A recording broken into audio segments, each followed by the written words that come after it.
Okay, so Cryo Mortar is definitely one of the best cryo towers in the meta right now. It could be argued that Cryo Hell is superior, but it lacks consistent and most of the time map-wide range that Cryo Mortar has. It also has non-existent crowd control and requires focus power to freeze some bigger enemies. Cryo Mortar on the other hand has an explosion radius similar to bottom path artillery and has the coverage of a top path warship if you set multiple CMs at random. Cryo Mortar may also have less freeze per second, but it has better burst potential, especially considering it has no placement limit for some reason. Its crowd control and single target freezing potential outweighs every single cryo tower, although Cryo Heli might be better for bosses if CM ever gets a placement nerf, which it probably will. Its damage is also nothing to ignore. An auto-aiming Skyhawk artillery with freeze, 40 more DPS and a cheaper cost can be a sub-DPS and a pretty good CC damage and support-wise, especially for newer players. For pros and in later game modes like Expert and Nightmare, it can still be these roles, although this is only true if you know how to utilize it. Cryo Mortar is best placed in the back of maps and on the high ground, where it has the most coverage. It is of course best paired with EDJ due to its freezing capability being directly tied to its fire rate. DM does have low health for a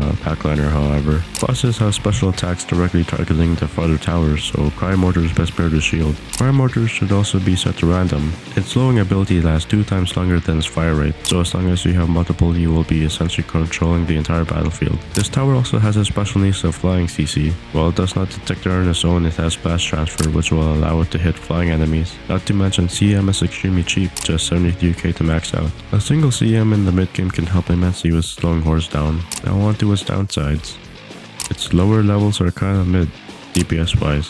While it is true that this tower has insane range for how cheap it is, its damage is kind of non-existent. Its splash makes up for this, but I wouldn't rely on it as a main DPS. It could freeze the smaller and even tankier enemies of the game, but I would like to consider this as a cheap helping hand mechanic in Shigos and higher. For the game modes I would use it in, I would probably choose CM as a crowd controller in all of them, aside from 2024 Christmas where almost everything has ice resistance. Specifically, however, I would bring it in Elite, Nightmare, Expert, and of course a new 25 winter event for its insane crowd control potential. For the ranking, I would give Cryo Mortar an S tier. Definitely one of the best support towers and definitely one of the best cryo support in the game right now. Even one max CM can help a ton, just don't rely too much on it for the lower levels.